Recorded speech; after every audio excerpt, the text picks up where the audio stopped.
The chill in the air clung to my skin like a phantom's touch as I entered our dimly lit apartment.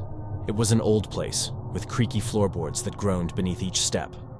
My roommate, Alex, had always been a bit peculiar, but lately, something had changed. It was as if a shadow had settled over our once friendly cohabitation.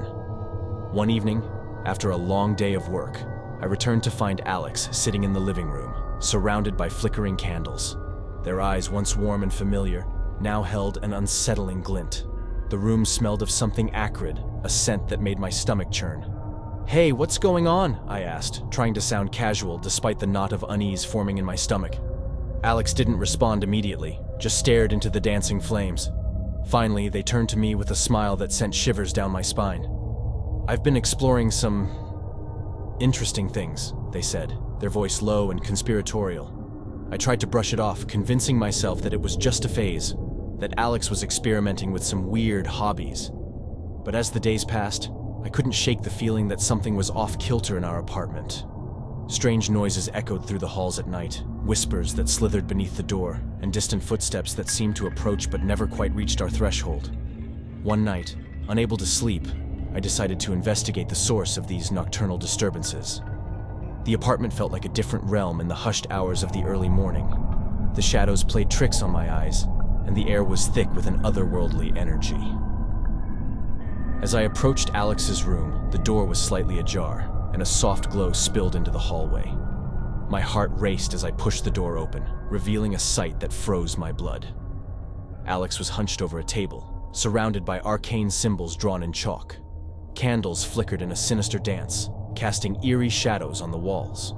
Their eyes were glazed over, and they mumbled incantations under their breath. In the center of the room lay a tattered book, pages yellowed with age and inked with cryptic symbols. I stumbled backward, a gasp escaping my lips. Alex's head snapped in my direction, their eyes locking onto mine with an intensity that sent a shiver down my spine. "You weren't supposed to see this," they whispered, their voice carrying a weight that made the room feel smaller. I fled from the room, my mind racing with a torrent of fear and confusion. The apartment seemed to close in on me as if it were alive, breathing malevolence into the air. I knew then that whatever Alex had unleashed was beyond my understanding, a darkness that hungered for more than just secrets. In the days that followed, I couldn't shake the feeling of being watched. Shadows lingered at the edge of my vision, and strange symbols appeared on the walls, as if the very essence of the apartment had been tainted. I confronted Alex, demanding an explanation, but their eyes remained vacant, as if a sinister force had claimed them. As the air grew colder and the whispers in the night grew louder, I realized that my once friendly roommate had opened a door to something unspeakable. And now, as the malevolent presence in our apartment tightened its grip, I could only wonder if I was fated to become a part of the darkness that lurked within.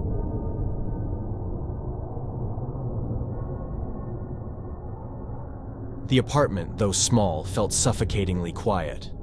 My roommate, Jake, had always been a bit strange, but lately his odd behavior had taken a sinister turn. It started innocently enough: odd hours in his room, hushed conversations on the phone, and an aversion to daylight. But then, the nightmares began.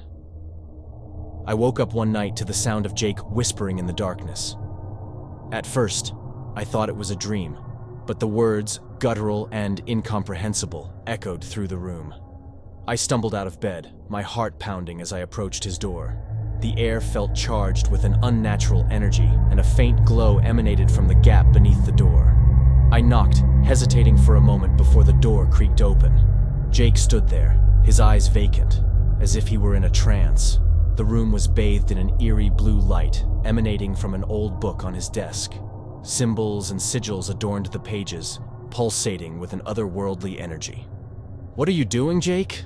I stammered, my voice barely above a whisper. He turned to me, his gaze piercing through the dimness. I found a way to see beyond, to glimpse the other side. "Do you want to join me?" Unease crawled up my spine as I declined, retreating to my room.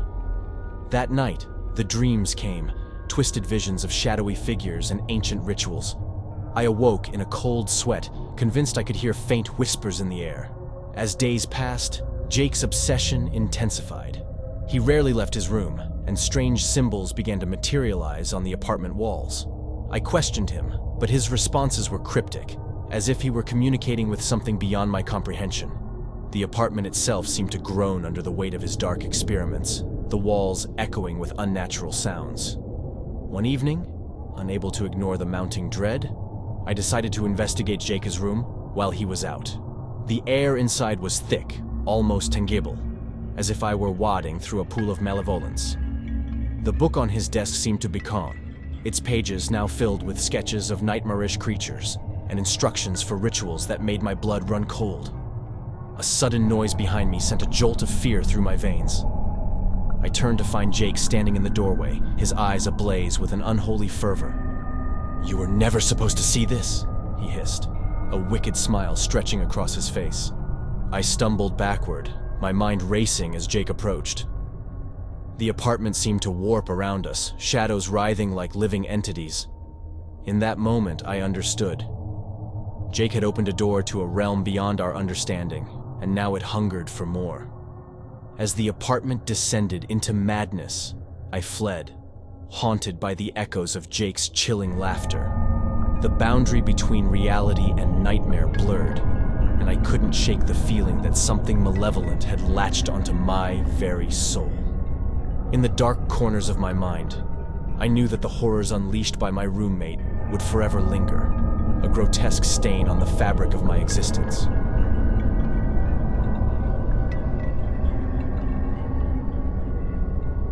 The apartment had an unsettling stillness to it, broken only by the muffled sounds of the city outside. Living with my roommate, Emily, had always been pleasant until an inexplicable shift occurred. It was as though a veil had fallen over her, casting a shadow on our once amicable cohabitation. Late one night, I awoke to a soft, haunting melody echoing through the apartment. My curiosity led me to Emily's room, where the door stood slightly ajar. The room was bathed in an eerie blue light, and Emily sat on the floor, surrounded by flickering candles. Her eyes, once warm and familiar, were now vacant, fixated on an antique music box that played its melancholic tune. "Emily, what are you doing?" I whispered, the air heavy with an otherworldly energy. She turned to me, her gaze sending a chill down my spine. "I found a way to communicate with the spirits that linger between worlds," she murmured, her voice carrying an otherworldly resonance. A shiver ran through me as she continued her ritual, chanting words that seemed to seep into the very fabric of reality. The room pulsated with an unnatural energy, and I felt a presence, unseen but undeniably present. In the following days, Emily's behavior became increasingly erratic. She spoke of visions and shadows that whispered secrets only she could understand. The apartment seemed to react to her newfound connection, its walls absorbing the echoes of unearthly conversations. One evening, unable to escape the growing unease, I ventured into Emily's room once more. The candles burned low, casting elongated shadows that danced on the walls. Emily sat in the center, her eyes now pitch-black voids. "You shouldn't have come here," she intoned, her voice no longer hers. As I stumbled backward, the room transformed. The walls groaned, contorting into grotesque shapes. The air grew dense with a presence that clawed at my sanity. I tried to flee, but the door slammed shut, trapping me in a nightmarish realm of Emily's creation. The shadows converged, forming ethereal figures that whispered incomprehensible truths. Emily's voice echoed in my mind, promising knowledge beyond mortal comprehension. I felt the boundaries of reality unraveling as the room became a twisted reflection of my deepest fears. Suddenly, the music box resumed its haunting melody, its tune now a dissonant symphony.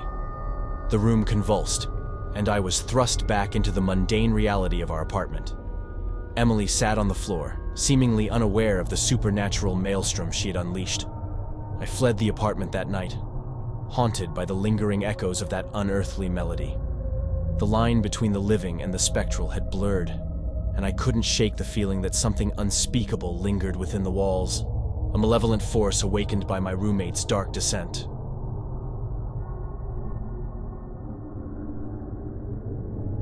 "If If you enjoyed the video, please make sure to smash that like button and subscribe for more scary horror stories. See you on the flip side.